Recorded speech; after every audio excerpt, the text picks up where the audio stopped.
ठाठे मारते समंदर के लहरों में घिरा एक छोटा सा जजीरा, जहां तमाम मुस्लिम दुनिया को खत्म करने के मंसूबे बनाए जा रहे थे। लेकिन कुदरत भी अपने मंसूबे बनाने में लगी हुई थी। उसे किसी और जगह तलाश थी, अपने माँ बाप, अपनी शनाख्त, अपने मजहब की। उसने आंख खोली तो वो भेड़ियों के गौल में फंसा हुआ था जो उसे कच्चा चबा जाना चाहते थे। लेकिन कुदरत उसे एक अहम मकसद के लिए चुन चुकी थी। मोहब्बत, नफरत, सनसनी से भरपूर लहूरंग दास्तान। मुहाफिज, मुहाफिज, मुहाफिज, मुहाफिज। मैंने कहका लगाकर उसे आजाद कर दिया। अब बोलो, वो छींप रही थी। अभी कोई आ जाता तो? इस दिन भी पापा ने देख लिया था। इस ममनू फल को खाने की पादाश में जन्नत से निकाला जा रहा हूं। मैंने दोनों हाथ सर के नीचे रखते हुए कहा, तुम्हारा मतलब है कि पापा? मैंने सर हिलाया। जाहिर है गलती हमारी है। तहजीब, अखलाक और मुआशरा हमें इतने नजदीक आने की इजाजत नहीं देता। इसी वजह से पापा मुझे दूर भेज रहे हैं। लेकिन मैं तुम्हारे बगैर नहीं रह सकती। उसकी आंखें दोबारा बरसने लगी। मैंने उसका चेहरा हाथों में ले लिया, मोतियों जैसे आंसू साफ किए। काजल मेरी जान, ये हमारी बेहतरी के लिए है। मुझे ऐसी बेहतरी नहीं चाहिए, उसने मचल कर कहा, जो मुझे तुमसे दूर कर दे। देखो, अभी हमारे पढ़ने लिखने और सीखने की उम्र है। मैंने उसे समझाया, इन बातों के लिए सारी उम्र पड़ी है। मैं कुछ नहीं जानती, उसने जिद से कहा। मैं तुम्हें नहीं जाने दूंगी और तुम गए तो मैं जान दे दूंगी। मैं उठकर बैठ गया। काजल, अब हम बच्चे नहीं रहे, हमें हकायक का सामना करना चाहिए। जिद्दीपन से जिंदगी नहीं गुजरती। मुझे अपनी तालीम मुकम्मल करनी है, बहुत कुछ सीखना है। क्यों सीखना है? वो चीख उठी। तालीम तुम यहां भी मुकम्मल कर सकते हो। मैं इस स्कूल के मायार तालीम से मुतमईन नहीं हूँ। अब मुझे जिस स्कूल में दाखिला मिला है वो बैनुल-अक़वामी मायार का स्कूल है। कराची में और भी अच्छे स्कूल हैं। प्लीज काजल, समझा करो, ये पापा का हुक्म भी है। तुम इनसे बात कर सकते हो। काजल, तुम उनकी सबसे चहेती औलाद हो। बल्कि ये कहा जाए तो गलत ना होगा कि वो दुनिया में सबसे ज्यादा तुम्हें प्यार करते हैं। इसके बावजूद अगर वो कोई फैसला सुना दे तो क्या तुम उनका फैसला तब्दील करवा सकती हो? उसका सर झुक गया। शायद नहीं। तो फिर मैं कैसे करवा सकता हूँ? मैं तो उनकी औलाद भी नहीं हूँ, ले पालिक हूँ। नहीं, काजल तड़प उठी। पापा तुम्हें बिल्कुल बेटे की तरह चाहते हैं। बेटे की तरह? मैं हंसा। काजल के चेहरे पर एक नर्म सा गम आलू तासर फैल गया था। उसने अपनी बेपनाह स्याह आंखें ऊपर उठाई। यूसुफ, तुम नहीं मानोगे? मेरी जान, मेरे मानने ना मानने का कोई सवाल नहीं है। फिलवक्त मैं कठपुतली हूं दूसरों के हाथ में, लेकिन आने वाला वक्त मेरा होगा और मैं जो चाहे कर सकूंगा। मैंने यकीन से उसकी आंखों में झांका, तुम भी मेरी होगी। उसकी आंखें फिर झुक गईं। मैं अब भी, वो कहते कहते रुक गई, लेकिन मैं उसका मफहूम समझ गया था। काजल, मुझे जाने दो, वरना मैं तुमसे दूर नहीं रह पाऊंगा। इसमें हम दोनों की बेहतरी है। मैं भी यही महसूस करती हूँ, उसने मुंह फेर कर कहा। उसकी आवाज भरा रही थी। अचानक उठी और भागती हुई कमरे से निकल गई। मैं दोबारा दराज हो गया। छत को घूरते हुए मैं काजल के बारे में सोच रहा था। ना जाने कब महापारा आ गई थी। वो मेरे पास बैठी तो मैं चौंका। आप कब आई? अभी। तुम कहाँ गए हुए थे? कहीं नहीं, यहीं था। मैं उछल कर बैठ गया और दोबारा उनकी गोद में सर रखकर लेट गया। वो मेरे सर में उंगलियां फेरने लगी। मैं पागल हो जाऊंगा माम, काजल के बारे में सोच सोच कर। वो हंसी। आपको मजाक सोच रहा है, मैंने चिढ़ कर कहा। वो पागल लड़की अगर कुछ कर बैठी तो मैं किससे हिसाब तलब करूंगा? पापा से या खुद से? कुछ नहीं होगा, वो यकीन से बोली। मैं उसे समझा लूंगी। कैसे समझाएंगी? मैंने मायूसी से कहा। वो मेरी बात सुनने को तैयार नहीं है। मैं उसे अपने तरीके से समझाऊंगी, महापारा बोली। माम, हसन अली खुश है ना? मालूम नहीं, उन्होंने गैर वाज़ेह अंदाज में कहा। अब तो वो मुझसे भी जेलस होने लगे हैं। मैं हंसा। इस दिन देखा था ना, सुना है मोहतरम 2 दिन खुश आमदे करते रहे थे। यूसुफ, मैं बर्दाश्त नहीं कर सकती कि कोई मेरे और तुम्हारे ताल्लुक को शक की नजर से देखे। मैं शक करने वालों का मुंह नोच लूंगी, वो बोली। गुस्से से उनकी आवाज भर आ गई थी। इसलिए में दरवाजा खुला और हसन अली ने अंदर झांका। अच्छा जी, तो लाड उठाए जा रहे हैं? आइए उस्ताद मोहतरम, मैंने हंस कर कहा। आप अक्लमंद लोगों में से हैं और कहते हैं अक्लमंद लोगों को इशारा ही काफी होता है। हसन अली खिसिया गया था। आप ज्यादा ही तेज जा रहे हो। जनाब की शागिर्दी में रहता हूँ, मैंने उठकर कहा। अच्छे शागिर्द हो यार, कुछ सिफारिश ही कर दो। उसने दुस्दीदा नजरों से महापारा की तरफ देखा जो किसी कदर संजीदा नजर आ रही थी। इंसान अपनी सिफारिश आप होता है। मैंने हसन अली का कौल दोहराया। बको मत, बाज मामलात में अपनी सिफारिश नहीं चलती। वो चाहती हूँ महापारा को देखकर बोला, देखें उस्ताद मोहतरम, महापारा मेरे लिए माँ जैसी मोहतरम है। मैं इनको ही अपनी माँ समझता हूँ, मैंने संजीदा होते हुए कहा। और कोई बेटा माँ से इस किस्म की सिफारिश नहीं कर सकता। मैं समझता हूँ वो अफसुर्दा हो गया। महापारा मुझसे नाराज है। आपने बात भी नाराज करने वाली की थी। गलती आदमी से हो जाती है यार, और ख़ास तौर से दिल के मामलात में आदमी बहुत गलतियां करता है। उसने एतराफ़ किया। मेरा ख्याल है रफ्ता रफ्ता वो नॉर्मल हो जाएगी, लेकिन उस वक्त तक मेरा क्या होगा? वो बेचारगी से बोला। बेख्तियार मुझे चंद मिनट पहले काजल के सामने अपनी कैफियत याद आ गई। मैं उसे दुखी और नाराज करके जा रहा था और उसका दुख मुझसे बर्दाश्त भी नहीं हो रहा था। आदमी बहुत सारी जगहों पर मजबूर हो जाता है। आपने तैयारी मुकम्मल कर ली? मैंने बात बदली। हाँ, मेरी क्या तैयारी है, बस एक सूटकेस लेना है और चल पड़ना है। वहाँ खासी सर्दी होती है। मैंने उसे खबरदार किया। आप कुछ गर्म कपड़े ले लें, देख लेंगे, उसने टालने के अंदाज में कहा। यह बताओ कि काजल को बता दिया है? आप जरा इर्द गिर्द नजरें डालें तो आपको मालूम होगा कि काजल नामी तूफान यहाँ से आकर जा चुका है। उसने बिखरे सामान को देखा, फिर मुझे देखकर मुस्कुराया। मुझे तुम्हारा मुस्तकबिल मखदूश नजर आ रहा है। काजल से निमटने के लिए तुम्हें इजाफी तरबियत की जरूरत पड़ेगी। उस्ताद मोहतरम, इसकी फिक्र न करें। काजल वो घोड़ी है जो चाहे कितना ही उछले कूदे, बिलाखिर मैं उसे काबू कर ही लेता हूँ। मैंने कहा तो वो खफीस नजर आने लगा। 2 दिन बाद हमारी रवानगी थी और मुझे कोशिश के बावजूद काजल की सूरत नजर नहीं आई थी। मुझे मालूम था कि वो मुझसे नाराज है। जिस सुबह रवानगी थी, मैं बेचैनी से नीचे के कई चक्कर लगा चुका था। महापारा मेरी कैफियत देखकर मुस्कुरा रही थी। जैसे जैसे जाने का वक्त हो रहा था, मेरे अंदर मायूसी और गुस्सा भरता जा रहा था और मैंने बाकायदा काजल को बुरा भला कहना शुरू कर दिया था। महापारा ने समझाया, इजी यूसुफ, अगर काजल नहीं आई तो क्या फर्क पड़ता है? फर्क क्यों नहीं पड़ता? मैंने चिल्ला कर कहा। उस उल्लू की पट्टी को मालूम नहीं था कि मैं जाने वाला हूं। अब 3-4 महीने तक वो मुझे नहीं देख सकेगी। इससे ज्यादा ये बात कौन जानता होगा? महापारा ने ठंडी सांस ली। कल सारी रात उसके कमरे की रोशनियां जलती रही थी। इन लड़कियों की अकल न जाने कहाँ होती है, मैंने भंदा कर कहा। इनके दिल में वरना अहमक क्यों कहलाएं? मेरा गुस्सा सिर्फ सोडे के उबाल की तरह था जो चंद लम्हों में बैठ गया। मैंने तकरीबन घिघियाकर महापारा से कहा, प्लीज उससे कहें एक बार आकर मुझसे मिल ले। इसके कमरे के आसपास ज़ारा बेगम मंडला रही हैं। महापारा ने हैरत से मुझे देखा। यूसुफ, मैं तुम्हें डरपोक नहीं समझती थी। मर्द बनो, अगर काजल से मिलना है तो किसी से डरने की जरूरत नहीं है। क्या मुश्किल काम बता दिया। मैंने आह भरकर हसन अली की तरफ देखा। मर्द बनना, इस पर उसने मुझे घूरा तो मैं कान दबाकर कमरे से निकल गया। दिल कड़ा करके मैंने फैसला किया कि आज ज़ाहरा बेगम का खौफ पाला ताक रख दिया जाए। मैं नीचे पहुंचा तो हस्ब तवक्का ज़ाहरा बेगम गैलरी में मौजूद थी। मैंने उन्हें अदब से सलाम किया और काजल के कमरे की तरफ बढ़ गया। उन्होंने कब से पुकारा, ए कहाँ जा रहे हो? काजल से मिलने। मैंने रुके और मुड़े बगैर कहा, इसकी तबीयत ठीक नहीं है। वो तेज कदमों से चलती मेरे पीछे आई। चलिए, अच्छी बात है, उसकी आयादत भी कर लूंगा। मैंने मुस्कुरा कर कहा और फौरन काजल के कमरे में दाखिल हो गया। इफ्सने मातुकद्दम के तौर पर मैंने दरवाज़ा अंदर से लॉक कर लिया था। काजल बिस्तर पर नहीं थी, बल्कि खिड़की के सामने हैंगिंग चेयर पर बैठी आहिस्ता आहिस्ता झूल रही थी। क्यों आए हो? तो उसने खफकी भरी आवाज़ में कहा। तुम्हें कैसे पता चला कि मैं आया हूँ? मैंने उसके सामने आकर कहा। मत बात करो मुझसे। उसने मुंह फेर लिया। तो फिर किससे बात करूं? यहाँ तो तुमने किसी लड़की को मेरे पास फटकने नहीं दिया, और अब मैं जहाँ जा रहा हूँ वहाँ को एजुकेशन है। मुमकिन है कि कोई ऐसी मिल जाए कि फिर तुम्हारी याद ज्यादा सताए। मैंने जानबूझकर कहा था। तो उसने मेरी तरफ देखा और दांत पीस कर बोली, मैं कत्ल कर दूंगी तुम्हें। अपनी धमकी देखो, मैंने संजीदगी से कहा। मुझे बताओ कि क्या किसी से इस तरह धमकियों के साथ दोस्ती की जा सकती है? यूसुफ, यूसुफ। वो कुर्सी से उतर कर मेरी तरफ लपकी, फिर एकदम ठहर की। उसने मशकूक लहजे में कहा कि तुम किसी चक्कर में तो नहीं हो? किस चक्कर में? क्या मैं तुम्हारे पास आऊं और तुम फिर बदतमीजी करो? उसका चेहरा सुर्ख हो गया। किस किस्म की बदतमीजी? मैंने भोलपन से कहा। वही जो उस दिन। उसका जुमला अधूरा रह गया था। मैंने दिलचस्पी से उसे देखा।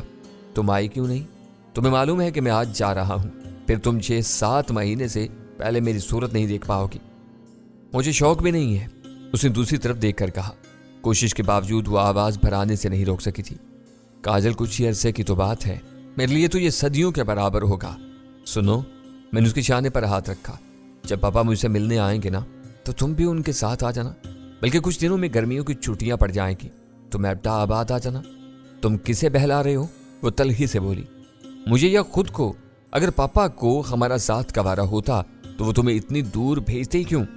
मैं खफीफ सा हो गया। चलो मैं आ जाऊंगा। उसने नफी में सिर हिलाया। ऐसा तुम पापा की मर्जी के बगैर नहीं कर सकते और पापा तुम्हें आने की इजाजत नहीं देंगे। मेरा दिल टूटने लगा। वो ऐसा नहीं कर सकते, मैं सर्दियों की छुट्टियों में तो आ सकता हूं ना, अगर पापा ने इजाजत दी तो। वो बोली, काजल खुदा के लिए इतनी संगदिली से मत कहो, पापा इतने जालिम नहीं हो सकते। कल तक तो तुम पापा की हमायत कर रहे थे। उसने मेरी तरफ देखा। इनके फैसले को दुरुस्त करार दे रहे थे। वो तो मैं अब भी दुरुस्त कह रहा हूं। अगर हम यूं ही पास पास रहे तो मुझे यकीन है कि हम कुछ नहीं सीख पाएंगे। काजल, हम आम बच्चों से कहीं ज्यादा मैच्योर हैं और तुम्हें अपनी सलाहियतें एक ही समत में नहीं सर्व करनी चाहिए। मैं भी समझती हूँ, लेकिन मैं एक कमजोर लड़की हूं, अपने दिल पर भी इख्तियार नहीं रखती। इस बिना पर पापा ने हमें एक दूसरे से दूर करने का फैसला कर लिया है। वो चलने में मुझे घूरती रही। यूसुफ, याद रखना, तुमसे जुदा होकर मैं जिंदा नहीं रहूंगी, जल्द मर जाऊंगी, खुदा ना करे। मैंने उसके मुंह पर हाथ रख दिया था। एक आलमे जनू में उसे खुद में छुपा लिया, जैसे मौत सचमुच उसे मुझसे छीनने आ रही थी। उसके बाद उसने कुछ नहीं कहा। खामोशी से मेरी आगोश में दुबकी रही।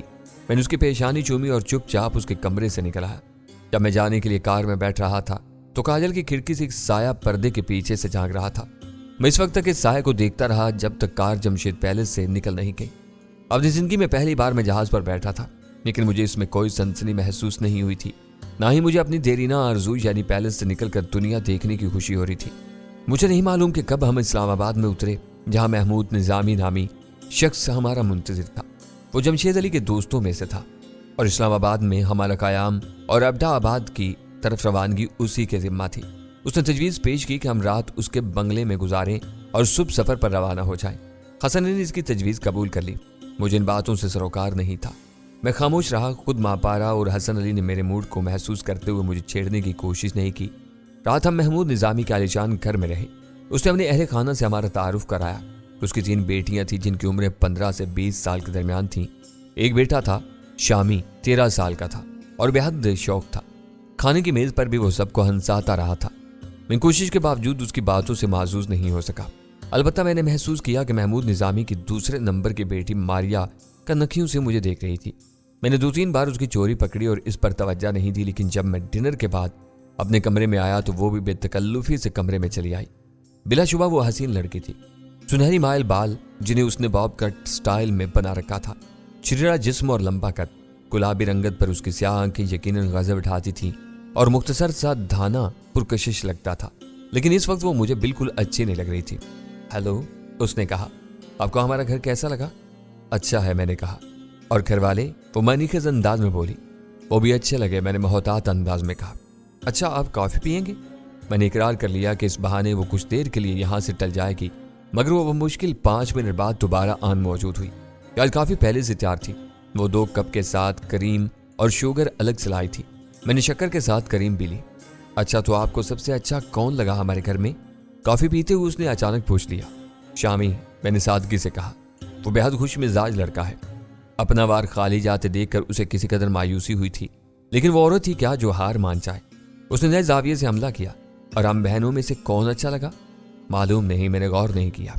मैं पहलू बचा गया। उसकी जल्लाहट लहजे में उतर आई। आप साफ साफ जवाब क्यों नहीं देते? आप पूछना क्या चाहती है? मैंने फिर सादगी से कहा। कुछ नहीं, वो चिल्ला गई। आपका मूड शायद अच्छा नहीं है। ऐसी बात नहीं है, दरअसल मैं जिंदगी में पहली बार घर से दूर हुआ हूँ, शायद इसी वजह से। मैंने उससे मुआज़रत की। प्लीज बुरा मत मनाइएगा। नो प्रॉब्लम, वो उठते हुए बोली। फिर बात होगी, मैं कल सुबह चला जाऊंगा, मैंने जल्दी से कहा। वो जाते जाते बल खा कर घूमी। हमारे अब्दाबाद में बंगला है और इन गर्मियों में हमारा इस तरफ आने का प्रोग्राम है। मारे गए, मैंने दिल में कहा। यह तो कंबल होती नजर आ रही थी। खैर, इसमें तो कोई बुराई नहीं थी। वो खासी दिलकश लड़की थी, लेकिन यह खबर काजल तक जा पहुंचती तो वो सचमुच अपनी धमकी पर अमल कर गुजरेगी। मुझे मार देगी या खुद मर जाएगी। मेरे कमरे में फोन था। अचानक मुझे ख्याल आया कि काजल से बात करूं, हो सकता है उसका मिजाज कुछ दुरुस्त हो गया हो। मुझे मालूम था कि उसके कमरे के पास गैलरी में एक फोन था। मैंने उसका नंबर मिलाया। तीसरी बेल पर किसी ने रिसीवर उठा लिया। हेलो, मैं बोला। हेलो। दूसरी तरफ से एक बारीक सी आवाज आई। काजल, मैंने धड़कते दिल के साथ कहा। कैसी हो जान? मैं काजल की माँ हूं। अचानक ज़हरा बेगम की करख्त आवाज मेरे कानों से टकराई तो मैंने बुखला कर फोन बंद कर दिया। हद तेरी की, ये कहां से आ गई? दीवार बंद कर। मैंने दोबारा नंबर मिलाया। इस बार खासी देर तक बेल चाहती रही। जब किसी ने नहीं उठाया तो मैं मायूस होकर बंद करने जा रहा था कि रिसीवर उठा लिया क्या। हेलो। दूसरी तरफ से काजल की मध्यम सी आवाज आई। यूसुफ। हाँ काजल, मैंने कहा तो वो रोने लगी। प्लीज रो मत, वरना मैं सब कुछ छोड़ छाड़ कर भाग आऊंगा। बेशक पापा बाद में मुझे पैलेस से निकाल दें। वो जल्दी से चुप हो गई। यूसुफ, तुम मुझे याद कर रहे हो? अब तक तो तुम ही याद हो। मैंने सर्द आह भरी। क्या मतलब? वो मशकूक हो गई। तुम किसी और लड़की से भी मिले हो? तुमसे जुदा होने के बाद मैं कई लड़कियों से मिल चुका हूँ। सबसे पहले एक एयर होस्टेस से मिला। वो इतनी प्यारी थी कि मेरा जहाज से उतरने को दिल ही नहीं कर रहा था। तो ना उतरते? वो जल कर बोली। पड़े रहते जहाज में, यानी तुम्हारी तरफ से इजाजत है? मैंने खुश होकर कहा। लेकिन कम वक्त एयरलाइन वाले कहाँ मानेंगे। अब दूसरी लड़कियों के बारे में बता दो। वो खोल रही थी। भाई हमारे मेजबान, सुभान अल्लाह, क्या बेटियां पाई हैं इन्होंने, सब एक से बढ़कर एक। एक ने तो अपने दस्ते खास से मुझे काफी भी पिलाई थी। मैं भी पिलाऊंगी। वो दांत पीस कर बोली। जहर तुम्हारे दस्ते हिना से, वो भी मैं पी लूंगा। मैंने खलूस से कहा। यूसुफ, तुम सचमुच दूसरी लड़कियों से दोस्ती करोगे? उसने झिझक कर कहा तो मैं बेख्तियार कहका लगाकर हंस बैठा। तुम तो संजीदा हो गए बाबा, अभी एक को तो भुगत नहीं पाया, दूसरी से दोस्ती की हिम्मत कहाँ? यूसुफ, तुम दोस्ती नहीं करोगे, लेकिन लड़कियां तो तुम्हारी तरफ आएंगी ना। तुम कब तक इनसे बचोगे? भला लड़कियां मेरी तरफ क्यों आने लगी? मैंने अनजान बनकर कहा। वो खामोश हो गई। तुमने शायद खुद को आईने में गौर से नहीं देखा। तुम बहुत अच्छे लगते हो, उसने बमुश्किल कहा। ये बेईमानी है। मैं तुम्हारी तारीफें करते नहीं थकता, हालांकि तुम में कोई खास बात नहीं है। क्या? वो खफा हो गई। मुझ में कोई खास बात नहीं है? तुमने आईना देखा है? बिखरे हुए बाल, फैली हुई आंखें और नकूश ऐसे जैसे फाड़ खाओगी। अगर ये बात है तो मुझसे मोहब्बत क्यों करते हो? मजबूरी है। बचपन से तुम्हारी सूरत देख देख कर आदत पड़ गई है। अब कोई सूरत अच्छी नहीं लगती। मैंने शरारत से कहा तो उसने फोन बंद कर दिया। मैंने फिर मिलाया। अहमक लड़की, अब फोन बंद किया तो मैं वापस आकर वही करूंगा। क्या? उसने रवानी से कहा। जो उस दिन किया था, मैं शौकी से बोला, जिसकी पादाश में तुमसे 1000 मील दूर फेंका जा रहा हूं। यूसुफ, ये तुम्हारी गलत फहमी है। पापा पहले ही तुम्हें मुझसे दूर भेजने का फैसला कर चुके थे। मम्मी बहुत अरसे से। तो ये उनका दबाव था। पापा ने इनके सामने हथियार डाल दिए। मेरे लहजे में तलखी आ गई। तुम मम्मी को जानती हो, काजल बोली। इसलिए मैं मुझे फोन में हल्की सी ससराहट महसूस हुई, जैसे किसी ने एक्सटेंशन उठा लिया हो। मैंने कहा, ओके काजल, फिर बात करूंगा, और जल्दी से फोन रख दिया। किसी ने फोन पर हमारी बात सुनने की कोशिश की थी, लेकिन कहाँ, इस बंगले में या जमशेद पैलेस में। मैंने फोन उठाया तो इससे टून की बजाय ससराहट आ रही थी, यानी इस फोन का एक्सटेंशन किसी और ने उठाया हुआ था। मुझे मालूम नहीं था कि इस घर में यूं मेहमानों के फोन सुने जाते हैं। मैंने कहा और रिसीवर रख दिया। रात के 12:30 बज रहे थे। मैंने सोचा कि अब चेंज करके सो जाना चाहिए। सुबह 9-10 बजे रवाना होना था। मैंने अपना स्लीपिंग सूट निकाला, बाथरूम गया, दांत वाश करके और कपड़े बदल कर बाहर निकला तो मारिया को कमरे में मौजूद देखकर चौंका। वो कुर्सी पर बैठी थी। उसके चेहरे पर फैली शर्मिंदगी देखकर मुझे मालूम हो गया फोन सुनने वाली हस्ती वही थी। खूब, आपके यहाँ बिला इजाजत कमरे में आने का रवाज भी है। मैंने बिस्तर पर बैठते हुए कहा। सॉरी। उसने सर झुकाया तो इसके तराशे हुए बाल उसके चेहरे पर छा गए। मैं अपनी हरकत पर पहले ही शर्मिंदा हूं, मुझसे ये गलती से हुआ था। मैं तजस्सुस से मजबूर होकर बातें जरूर सुनने लगी थी। एकदम मुझे खतरे का एहसास होने लगा। वो नाइटी में थी। रेशमी नाइटी उसके तराशे हुए बदन पर जैसे ढली जा रही थी। वो रात की इस पहर बिला झिझक मेरे कमरे में चली आई थी। मुझे खुद पर एतमाद था, लेकिन अगर महापारा या हसन अली में से किसी ने उसे देख लिया तो मेरे बारे में क्या सोचेगा। मुझ पर घबराहट तारी होने लगी थी। कोई बात नहीं, ऐसा हो जाता है, अब तुम जाकर सो जाओ। उसने सर उठाकर हैरत से मुझे देखा। आपने मुझे माफ कर दिया? जाहिर है, मैं चिढ़ गया। इतनी सी बात पर मैं तुमको सजा देने से तो रहा। अब जाओ यहां से, मुझे नींद आ रही है। उसका चेहरा सुर्ख हो गया था। उसने पैर पटके, अब बदतमीज आदमी है। वो चली गई तो मैंने सुकून का सांस लिया, लेकिन अभी मैं बिस्तर पर दराज हुआ ही था कि वो दोबारा अंदर आ गई। मैं उठ बैठा। खातून, क्या आप मुझे सोने देंगी? कल सुबह मुझे तवील सफर करना है। उसने कुछ कहने के बजाय नाइट बल्ब भी बुझा दिया और मेरे पास चली आई। ये क्या हरकत है? मैंने बौखला कर कहा। श्श, खामोश रहो, उसने सरगोशी में कहा। उसकी आवाज लर्ज रही थी और जब मैंने उसका जिस्म महसूस किया तो वो भी लर्ज रहा था। पहले मैं उसे किसी और किस्म की लर्जी समझा था, लेकिन फौरन ही उसने मेरी गलतफहमी दूर कर दी। बाहर लान में कोई है। मैंने जैक के चिल्लाने की आवाज सुनी है। ये जैक साहब कौन है? मैंने जरा परे से रखकर कहा। हमारा कुत्ता है, जर्मन शेपर्ड। पापा बाहर से लाए थे। कुत्ता कह देना काफी है, ये बताओ कि लान पर कौन है? पता नहीं। वो फिर मुझसे चिपक गई। मुझे उससे डर लग रहा था। इसके इरादे नेक नहीं लग रहे थे। मैं बिस्तर से उतर आया, खिड़की से बाहर झांका। यहाँ तो कोई नहीं है। मैंने शक से कहा, यहाँ कैसे होगा? मैं आगे वाले लान की बात कर रही हूँ। मेरे कमरे की खिड़कियां इस तरफ खुलती हैं, तुम चलकर देखो। उसके अंदाज में सादगी थी, लेकिन मैं सोचने लगा कि कहीं ये कोई चक्कर ना हो। मुझे लड़कियों का ज्यादा तजर्बा नहीं था। मगर मैंने जो पढ़ा और सीखा था इस सिन्फ पर ज्यादा एतबार भी मुनासिब नहीं था, खास तौर पर जब ये किसी को घेरने की फिक्र में हो। अचानक वो मुझसे टकराई। उसने मेरा बाजू थामा। प्लीज क्या सोच रहे हो? उसने घिघिया कर कहा। मैं क्या करूंगा? तुम लोगों ने गार्ड नहीं रखे? एक चौकीदार है डैडी के जमाने का, वो सिर्फ दरवाजा खोलने और बंद करने का काम जानता है। डैडी से कई बार कहा लेकिन वो इसे निकालने के लिए तैयार नहीं है। ये तो अच्छी बात है कि निजामी साहब कोई गरीब शख्स का ख्याल है, लेकिन इन्हें हिफाजत से गाफिल नहीं होना चाहिए। आजकल निजी मुहाफिज आम मिल जाते हैं। उफ, यहीं खड़े रहोगे? वो चिल्लाई तो मेरे दिल में शक बढ़ने लगा। आखिर वो पूरे घर को छोड़कर मेरे ही पास क्यों आई थी? फिर कहाँ चले? मेरे कमरे में इन लोगों को देखो, मुझे लान पर कम से कम 2 अफराद नजर आ रहे हैं। तो चलो, मैंने मुर्दा लहजे में कहा। लेकिन अगर किसी ने देख लिया तो कहीं तुम्हारे डैडी मुझे मकतूल बनाने पर न तुल जाएं। तुम्हारा हुलिया भी बड़ा खतरनाक हो रहा है। फजूल बातें मत करो। उसकी खिसियाती हुई आवाज आई, लेकिन उसने मेरा बाजू नहीं छोड़ा। बादल नखास्ता में उसके साथ बाहर निकला। कार्नर से गैलरी मुड़कर उसका दूसरा कमरा था, जो दाएं तरफ वाक़े बंगले के बड़े लान की तरफ था। बंगले के सामने वाले हिस्से में ड्राइववे, पोर्च और लान का मुख्तसर हिस्सा था। मैंने शुक्र अदा किया कि किसी ने हमें नहीं देखा। उसने अंदर घुसते ही फुर्ती से दरवाजा बंद कर दिया। मिकलमे को खटका और मैंने खुद तैयार कर लिया, अगर उसने ऐसी वैसी कोई हरकत की तो मैं उसका दिमाग दुरुस्त कर दूंगा। कमरे में नीली रोशनी का नाइट बल्ब रोशन था। मेरी तवक्का के खिलाफ वो खिड़की की तरफ बढ़ी, फिर उसने इशारे से मुझे भी वहीं बुला लिया। वो पर्दे को जरा सा सिरका कर बाहर झांक रही थी। मैंने उसके ऊपर से देखा, उजली चांदनी में लान साफ नजर आ रहा था। यहाँ तो कोई नहीं है। मैंने उसके कान में सरगोशी की। तुम आराम से बात कर सकते हो, मेरा कमरा साउंड प्रूफ है।